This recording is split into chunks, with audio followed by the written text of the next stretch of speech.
for us, 2019 harvest, I hope we never see it again. I think I was 5 years old when 85 hit. So obviously I really don't remember that, but that's what all the seasoned farmers talk about, and they said that's what we're getting this year. And it's been a challenging year. And I think the biggest challenge for us was in the spring. We got everything in, but it was cold. So the reason we were late, we felt late this year for our standards, but it's because we were froze 3 times. We had a couple fields just obliterated with hail early in the season, so it put everything behind.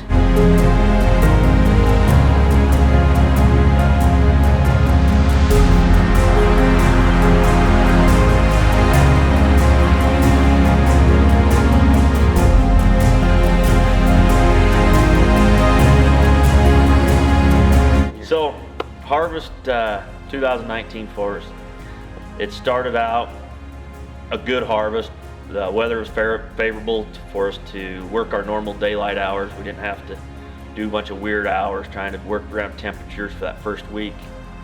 We're pushing our equipment because when you figure a harvest, you schedule kill dates so your skins can set on the potatoes right.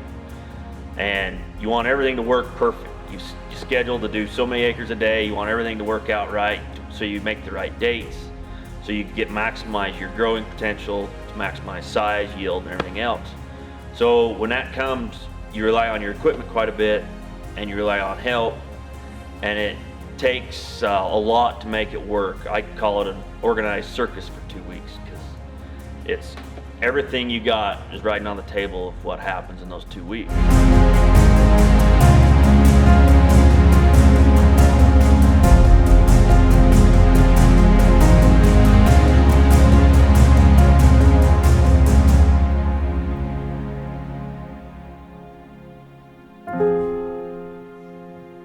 When the weather got cold and we could see that we weren't going to get the crops in on time, the spuds,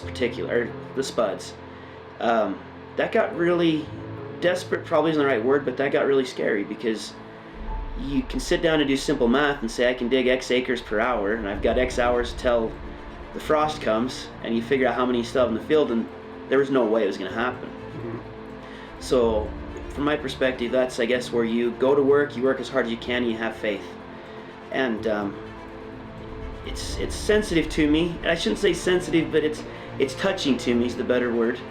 It's just how good the community is. And I can use our farm as an example, but as I say that, I know full well I don't think there's a single farm from Ashton to Caldwell that, as I talk about my story, that I don't think there's a single farm that can't say they had the exact same experience. To me, that's the most humbling and neatest thing, because it really is. It shows the goodness of our state. It shows the goodness of what we do, and the appreciation that our neighbors really have for what we do.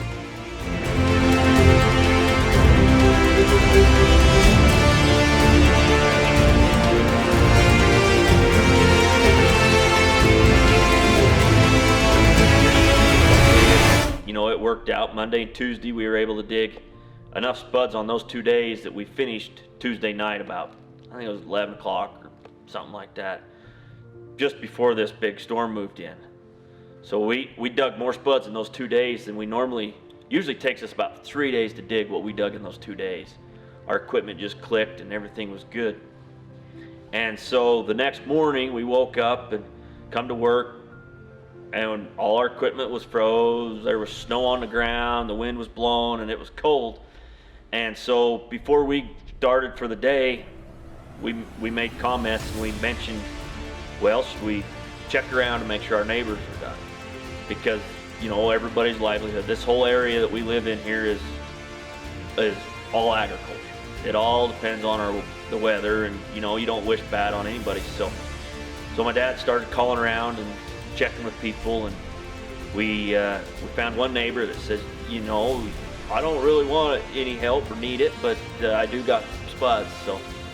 So he offered that we'd go help him dig some spuds. So we called up our crew looking, a lot of our guys, we told them, we're not going to work, we're done.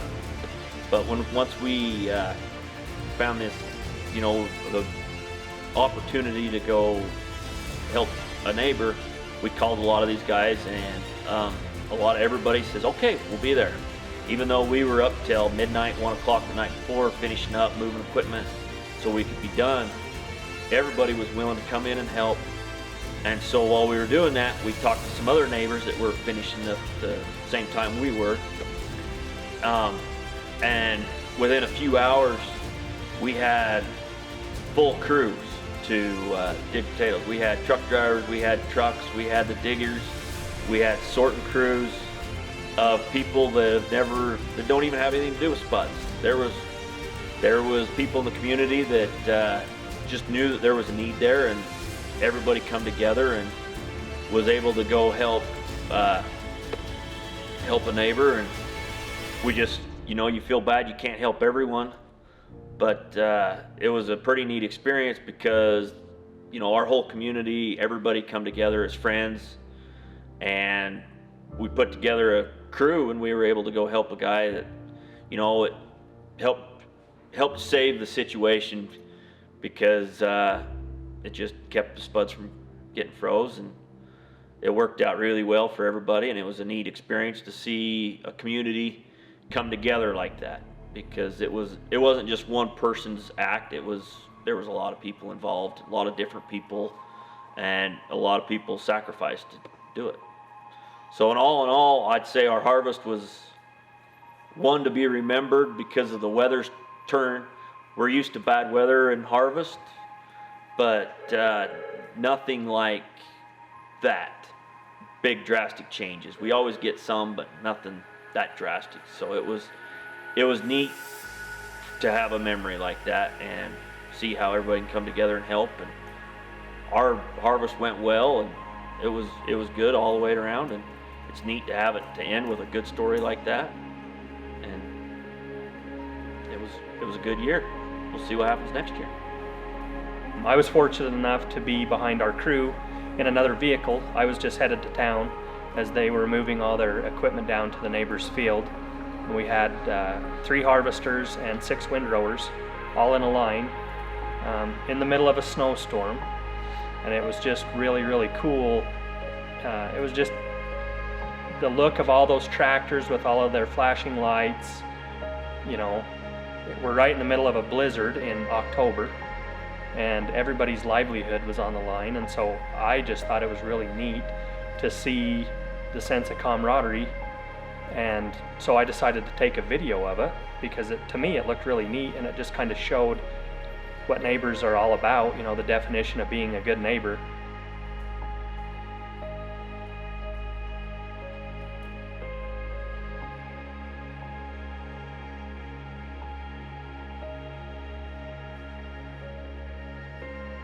It's kind of fun having Josh be where we started. Josh and I had decided to start out a year ago in January to start doing videos and promoting Pioneer equipment, and it was just something that we thought would be, it's evolved, and the videos have just been awesome.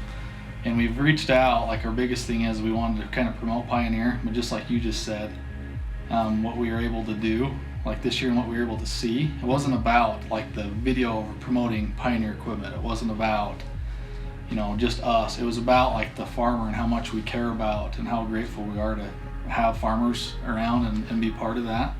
To me, it was just so cool to see everybody step in and help one another, just like everybody else has these stories. It's not just happened to one farmer, it happened to everybody. Mm-hmm. And everything in the world that we got going on right now is just awesome to see. An actual true people care for one another, a community, work together. It was awesome, and to be part of that, and be able to go out and help these guys. And at one point we were sitting here and talking, Chris Cornforth and I, and about all the employees with Pioneer. Like at some point with this frost, we were almost saying, hey guys, just go out if you can, just go help people. It was just happened so fast and so quick, though. It was just such a neat thing. And then the night of when the frost was coming, I was sitting at home, and Jason Larson posted this video, and he told me, he said, hey, what I did is I got on and I saw that he just posted it. So I instantly, social media, how you do all this, I went and instantly shared it. And just the views just kept going bigger and bigger and bigger and bigger. That video of Silver K chasing to go help somebody. And by the next morning, I think we were up to like 230,000 views. You know, you and I talked, and Yeah, Jason and I were texting great. back and forth, and it was just crazy. It was like every hour I was checking, I was like, this is awesome. Like it's not about promoting Pioneer. It's not about promoting Case IH. It's not about promoting the farmer. It was about, this is what life's about, like helping one another. What I'm going to try and tell my kids and my grandkids is this was the greatest experience in my life of seeing just what community really means. Because we don't get together to thrash hay anymore. We don't do like the old timers did, but this year we did. And you know, I mean, I just can't say enough of what that means to me personally, because I can't thank people enough, and I can't ever pay people enough for what they deserve, for what they did, because it truly was service and just willingness to give of themselves. Because I know there was, outside of the spud crew, there was a lot of bleary eyes that week that had come and dug spuds all night long and then went back to their regular job.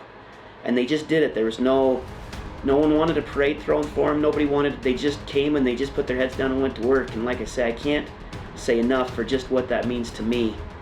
And again, for what little it's worth, when I say me, I think it means all of us. Anybody that was in that situation, I wish there was others that would sit in the seat to say that, because they'd say it better than me. But from the bottom of our hearts, from our little farm and our little experience, we just appreciate our community and our neighbors and our friends so much for the prayers, for the thoughts, and for the work they did for us.